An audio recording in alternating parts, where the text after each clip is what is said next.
Hello friends, welcome to my YouTube channel. जैसा कि मेरा आईबीपीएस क्लरिकल का एग्ज़ाम जो रिज़ल्ट आया था उसमें क्लियर हुआ था, तो मुझे 16 अप्रैल को पंजाब एंड सिंध बैंक की तरफ से ईमेल आई थी डीवी के लिए। तो वो मैं आपके साथ शेयर करने वाला हूँ। तो जैसा कि मुझे 16 तारीख वेडनेसडे को इवनिंग को तकरीबन 7 बजे के अराउंड ईमेल रिसीव हुआ कि आप यहाँ पे लिखा हुआ है कि आपको पंजाब एंड सिंध बैंक की तरफ से डीवी के लिए 28 तारीख को बुलाया जा रहा है निप्स कॉम में नोएडा। जो इसका टाइम रहेगा वो 10 बजे का रहेगा मॉर्निंग में। और उसके बाद जो डॉक्यूमेंट वेरिफिकेशन की प्रोसेस होगी, जैसा कि इसमें बताया गया है कि उसके बाद आपको ट्रेनिंग स्टेशन अलॉट किए जाएंगे, जो कि मोस्ट प्रोबेबली जहाँ पे दिल्ली या नोएडा में ही होगा। तो उसके बाद आपकी 2 वीक की ट्रेनिंग है, और उसके बाद जब आपकी ट्रेनिंग ख़त्म हो जाएगी देन फिर आपको ब्रांच अलॉट कर दी जाएगी आपके। जैसे मैंने अपना होम स्टेट जो मैंने जिसके अप्लाई किया था जिस स्टेट से, वो पंजाब थी। तो 2 वीक के बाद मुझे ये पंजाब में किसी भी ब्रांच में भेज सकते हैं, वो उनके ऊपर डिपेंड होगा। उसके बाद इसमें जो चेक लिस्ट है वो मैं आपके साथ शेयर करता हूँ, लेकिन एक जो इम्पोर्टेंट बात इसमें बताई गई है कि यहाँ पे लिखा गया है कि सिविल रिपोर्ट। तो जो इसका नोटिफिकेशन आया था आईबीपीएस क्लर्क का, तो उसमें कुछ क्लियरली इतना मेंशन नहीं था, बट जो जनरली 650 प्लस जो सिविल स्कोर होता है वो बेटर होता है, सिलेक्शन हो जाता है इसमें। तो 700 से ऊपर है तो बहुत ही अच्छा है, अगर नहीं भी है दैन 650 प्लस तो होना ही चाहिए मिनिमम जो है। उसके बाद इन्होंने कहा है कि जो आपकी जो सिविल रिपोर्ट है वो आप civil.com की वेबसाइट पे जाकर डाउनलोड कर सकते हैं। और अगर डाउनलोड में करने में कईयों को प्रॉब्लम आ रही होगी, अगर नहीं भी हो रही, देन आप ऐसा कीजिए, आप जो आपके जिस अकाउंट में जिस बैंक में आपका अकाउंट है वहाँ पे आप चले जाइए। देन उन्हें बताइए, उन्हें फिर ये ईमेल दिखा दीजिए, और वो आपको आपसे प्रूफ लेंगे, आपके आधार कार्ड, एक एप्लीकेशन लेंगे और पैन कार्ड लेंगे, तो आपको वो सिविल रिपोर्ट निकाल कर दे देंगे, तो वो भी वैलिड होगी। तो क्योंकि उस दिन आपको सिविल रिपोर्ट भी चाहिए होगी उस दिन सबमिट कराने के लिए। सो अगर आपका कोई लोन वगैरह चल रहा है तो उसके भी कोई प्रॉब्लम नहीं है, अगर उसमें बस डिफ़ॉल्ट नहीं होना चाहिए, लेट पेमेंट या कोई और उसमें नेगेटिव इम्पैक्ट नहीं होना चाहिए। सो देन फिर चल जाएगा। अगर लोन चल भी रहा है देन कोई उसकी प्रॉब्लम नहीं है, बट ये है कि उसका कोई नेगेटिव इम्पैक्ट ना हो, जैसे कि लोन डिफ़ॉल्ट हो या पेमेंट ना काफ़ी दिनों से किया हो।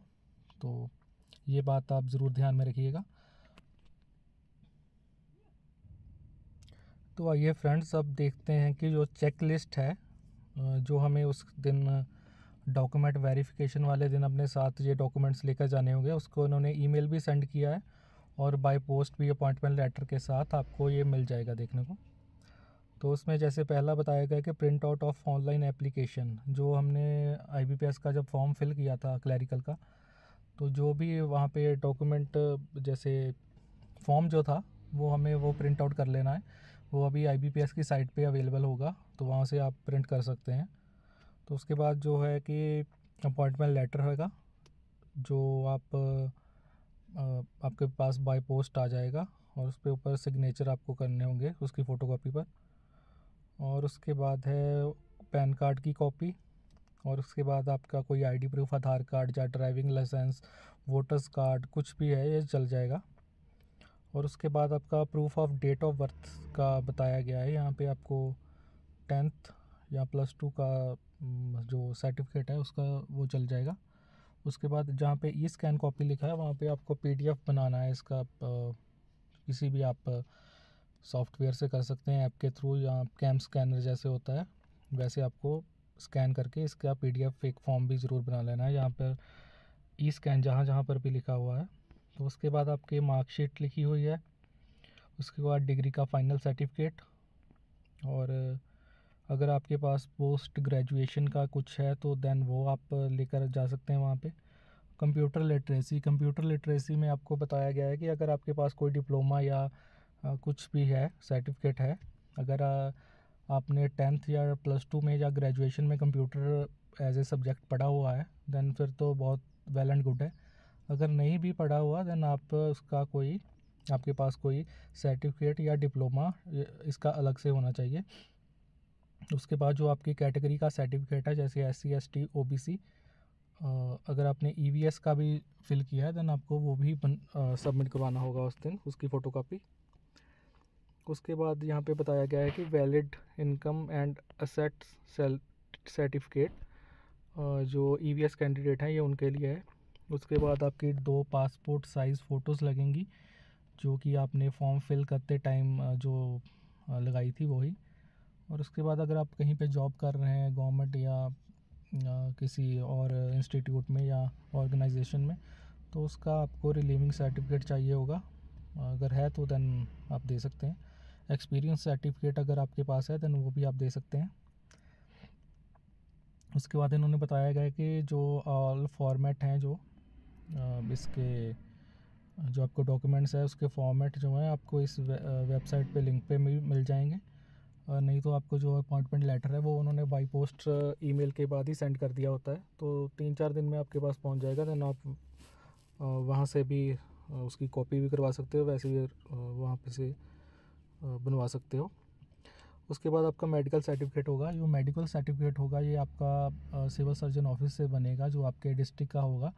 वहाँ पे आप पता कर लीजिएगा कि किस दिन मेडिकल होता है, देन आप वहाँ चले जाइएगा, देन वो आपको बना देंगे। उसका परफॉर्मा इन्होंने पंजाब एंड सिंध बैंक की तरफ से आपको अपॉइंटमेंट लेटर के साथ आ गया होगा, नहीं तो आप डाउनलोड कर लेना, देन आप वो उसे ले जा सकते हो।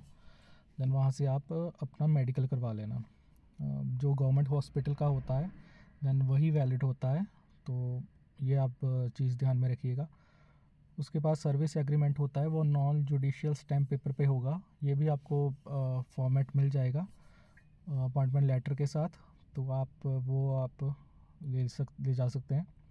उसके बाद होता है कि 2 सेपरेट करेक्टर सर्टिफिकेट्स, उसमें बताया गया है कि तो आपके 2 करेक्टर सर्टिफिकेट्स होने चाहिए, गजटेड ऑफिसर या फिर ऑफिसर ऑफ नेशनलाइज्ड बैंक। तो आप ये आप किसी भी अपने स्कूल के प्रिंसिपल से भी बनवा सकते हैं, या फिर आप कोई भी गजटेड ऑफिसर हैं तो उनसे आप बना सकते हैं। तो उसके बाद आप ये हो सकता है, उसके बाद आपको मतलब कि बना देते हैं वो, इतनी कोई प्रॉब्लम की बात नहीं होती। तो undertaking for having applied in any other organization, उसका भी आप दे सकते हैं अगर है तो। और अगर और कोई रिलेटेड डॉक्यूमेंट्स हैं देन वो भी आप सबमिट करवा सकते हैं। उसके बाद आता है कि undertaking for proficiency in official language of state UT.